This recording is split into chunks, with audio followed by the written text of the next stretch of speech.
సిరిసిల్ల జిల్లా వేములవాడలో దారుణ హత్య జరిగింది. అగ్రహారం గుట్టలో మాజీ మావోయిస్ట్ ను సంతోష్ అనే వ్యక్తి చంపేసినట్లుగా తెలుస్తోంది. అయితే అనంతరం జగిత్యాల పోలీసుల ఎదుట నిందితుడు సంతోష్ లొంగిపోయాడు. మృతుడు గండి లచ్చక్కపేటకు చెందిన నర్సయ్యగా గుర్తించారు.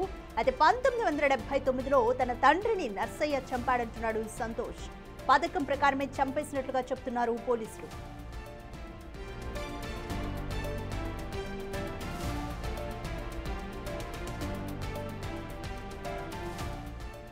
సిరిసిల్ల జిల్లా వేములవాడలో దారుణ హత్య జరిగింది. అగ్రహారం గుట్టలో మాజీ మావోయిస్ట్ ను సంతోష్ అనే వ్యక్తి చంపేశాడు. అయితే అనంతరం జగిత్యాల పోలీసుల ఎదుట నిందితుడు సంతోష్ లొంగిపోయాడు. అయితే మృతుడు గండి లచ్చక్కపేటకు చెందిన నర్సయ్యగా గుర్తించారు. 1979లో తన తండ్రిని నర్సయ్య చంపాడని చెప్తున్నాడు నిందితుడు సంతోష్. పథకం ప్రకారమే ఈ హత్య చేసినట్టుగా పోలీసుల ఎదుట లొంగిపోయి నిందితుడు సంతోష్ చెప్పినట్లుగా తెలుస్తోంది.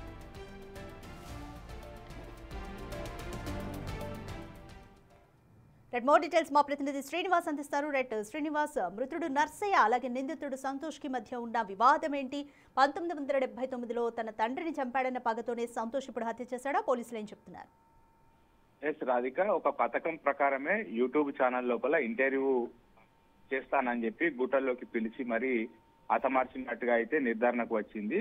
అది రాజన్న సిరిసిల్ల జిల్లా వేములవాడ అర్బన్ మండలం అగ్రహారం గుట్ట లోపల మాజీ నక్సలైటు దారుణ హత్యకు గురైనటువంటి పరిస్థితి. అయితే 1979 లోపల నర్సయ్య మాజీ నక్సలైట్ ఎవరైతే హత్య గావించినటువంటి వ్యక్తి ఎవరైతే ఉన్నారో అతడు అజ్ఞానం లోపల ఉండేటప్పుడు ఇటు ఒక యూట్యూబ్ ఛానల్ లోపల ఇటీవల ఒక యూట్యూబ్ ఛానల్ లోపల ఎవరెవరిని చంపారో వాళ్ళందరి పేర్లు కూడా చెప్పింది. అయితే సంతోష్ యొక్క తండ్రి చంపినట్టు తెలపడంతో తాను కూడా ఒక ఇంటర్వ్యూ చేస్తానని చెప్పి అగ్రహారం వద్ద ఉన్నటువంటి ఆ గుట్టల వద్దకు పిలిచి మరి పథకం ప్రకారం అయితే హత్య చేసినటువంటి పరిస్థితి అయితే కనబడుతుంది. హత్య చేసిన అనంతరము ఆ వేములవాడ పోలీసుల దగ్గరికి వెళ్లి లొంగిపోవడం కూడా జరిగింది. అయితే గతం లోపల తన తండ్రి ఎలా హత్య చేయబడారనేటువంటి తెలియక కన్ఫ్యూజన్ లోపల ఉన్నటువంటి సంతోష్ కు ఇటీవల యూట్యూబ్ ఛానల్ లోపల ఎవరెవరిని గతం లోపల హత్య చేశారు అనేటువంటి కోణం లోపల ఆ ఇంటర్వ్యూ లోపల చెప్పింది. అంటే తన తండ్రిని హత్య చేసినటువంటి వ్యక్తి ఇతనే అని చెప్పి తాను కూడా ఒక యూట్యూబ్ ఛానల్ లోపల ఇంటర్వ్యూ చేస్తానని చెప్పి